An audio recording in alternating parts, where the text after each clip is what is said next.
What's up, everybody? We are back again. It's a Wednesday. I'm hoping you guys are having an awesome Wednesday. Glad to see you guys are back. Well, I'm not really seeing you, but glad you guys are back. Guys, like I said in the last video, we're close.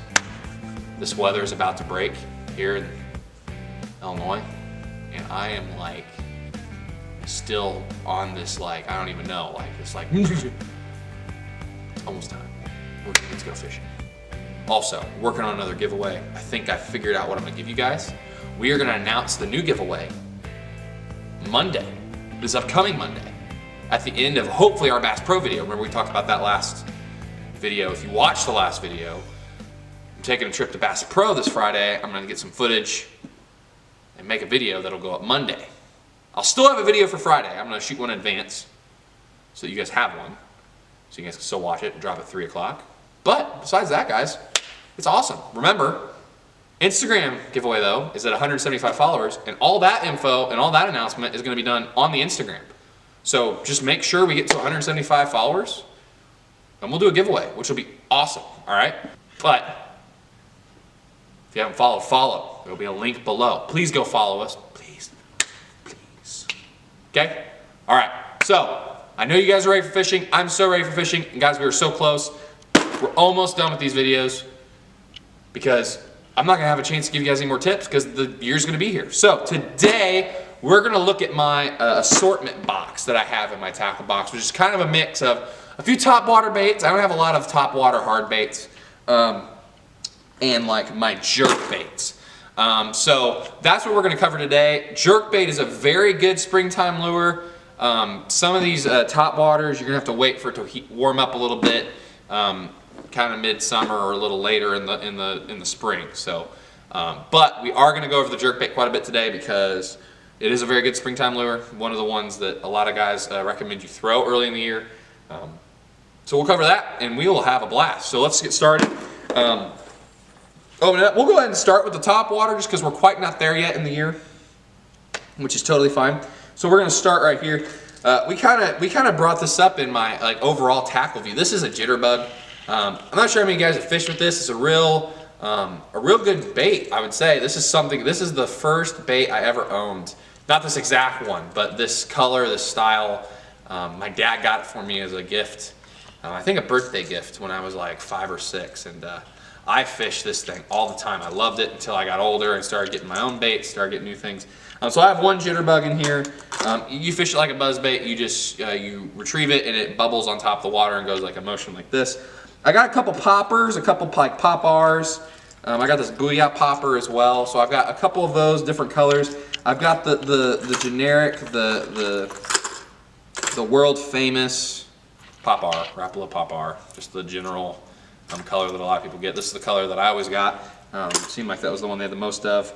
And then this is something I fish with a lot if I'm not fishing with a frog or a buzzbait. This is kind of my third go-to topwater bait, and it is the Head & Spook. So the Head & Spook, the Head & company's been around for a long time, and so is the Spook. For those of you that don't know what a spook is, it's kind of a stick bait. It floats. Here's the Head & Spook, and you twitch it, and it does a walking motion. It's a walking bait. I love this thing. I get a lot of big hits on it. I fish the frog more, I get more hits, but everything I've caught on this spook has been pretty decent size, probably a pound or more, at least the ones I can remember. You do get a couple smaller ones, but you get quite a few big ones on this. And they have different sizes. I actually have 2 different sizes. This is actually the Super Spook Junior, so this is kind of the size I prefer. I like the size. It's supposed to resemble a dead minnow. Or an injured, not a dead minnow, an injured minnow. An injured bait fish of some kind really gets the fish to strike because they get the perfect opportunity. And then this bad boy is the Super Spook. I've actually not fished this very much just because of how big it is. I've never really been where I think there's fish big enough to eat this. But this is the bigger version of what I already have in there. The Super Spooks have like a knocker, kind of a thing that makes like a rattling noise or a knocking sound in it. They've got other styles, but this is the style I've always liked that I've always had a lot of success with. So I've got those. So those are my top waters in here. To be honest, I got this in a mystery tackle box, and I've heard about this company, but I've not fished this. So I know Ema makes like jerk baits and like walking baits, and I'm not sure exactly what this is. I think it's a walking bait. I think you walk it like a spook. I haven't fished with this yet. Obviously, you can see still in the box. I got this in my one of my fall Mr. Tackle boxes. I never got a chance to use it, but we'll definitely tie this on maybe one day and have like a challenge. Maybe do a spook versus this or something. So I got this. I'm kind of excited about this. Once again, it's got a rattling noise in it. I can tell there's a rattle. And from what I can tell, from what I've researched, is the bottom kind of sits more in the water like this, where a spook doesn't. So I'm really excited to try that. Maybe see if maybe that triggers a few more hits or something. So, like I said, haven't fished with this yet.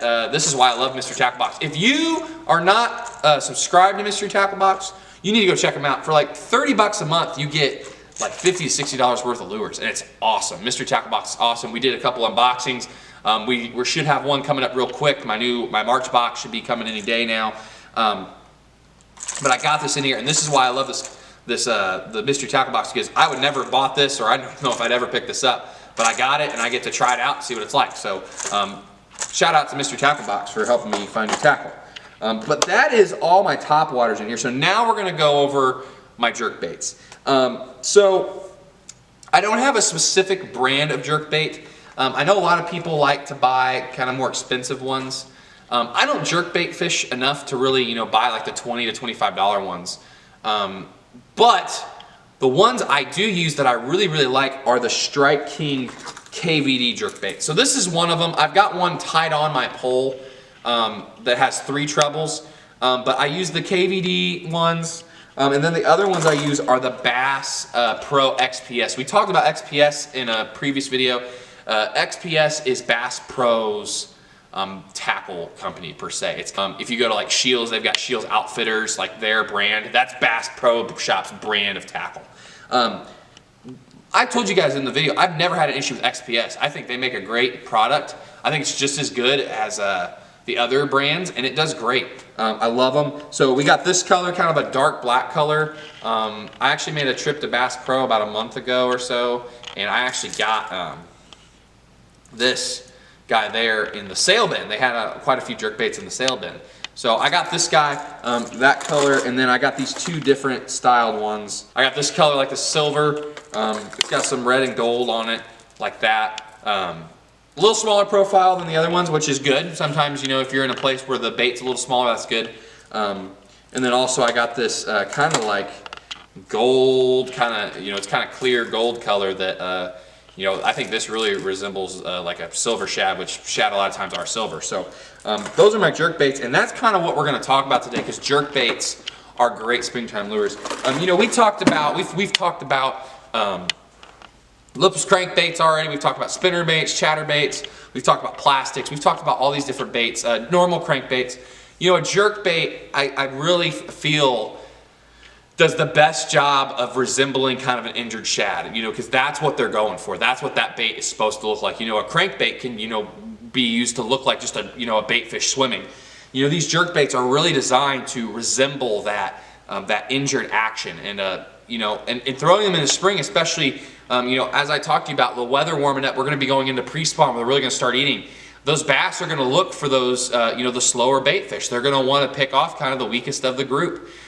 So, if you ever pop up on a thing of bait fish maybe that's popping on top of the water, or you can just tell where they're at, definitely pick up a lipless crankbait or a jerkbait, throw it in there, and start fishing through it, because you're probably going to get a couple hits, because normally where there's bait fish, there are fish feeding. So one of the tips I would use for my jerkbait, something with a jerkbait, we talked about, especially early in the spring or even in this pre-spawn time, is we really want to be careful, because, or we want to make sure that we're fishing the right way, because they're slow. We're fishing slow, but the fish aren't quick yet. They're kind of slow.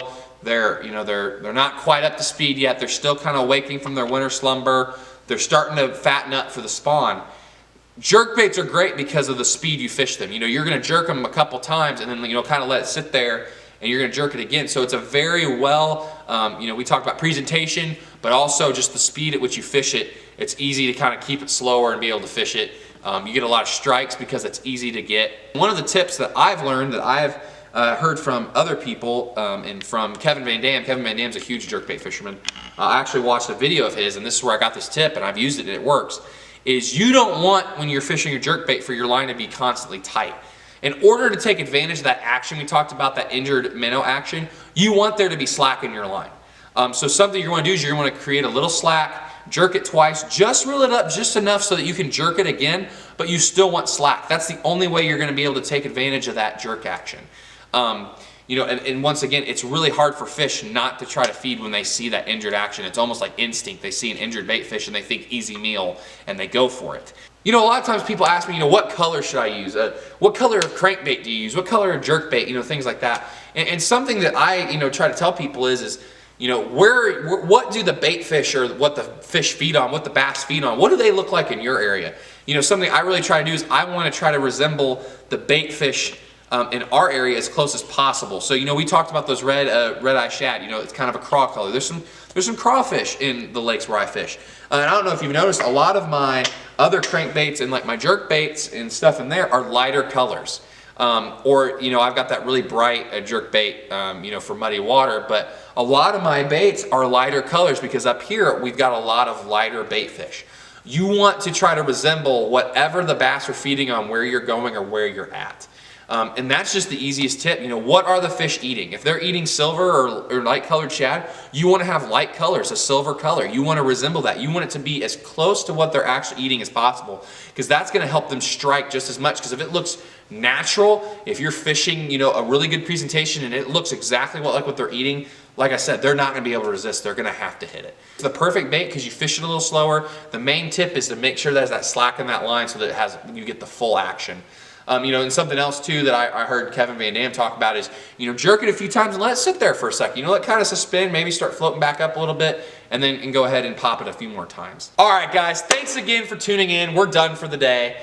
Just like always, make sure you subscribe to the channel, hit that bell notification. Like I said, we'll be announcing what our new giveaway is Monday. You don't want to miss it. You're going to want to be there for that. Find out what we're giving away to you guys next. So, today's comment, what I want you guys to comment: what is your personal best bass? What's your PR? And what did you catch it on? I want to hear from you guys. I'll start right away. My personal best, I actually caught it last year. 5-pound, 10-ounce largemouth. Caught it on a Booyah pad crasher.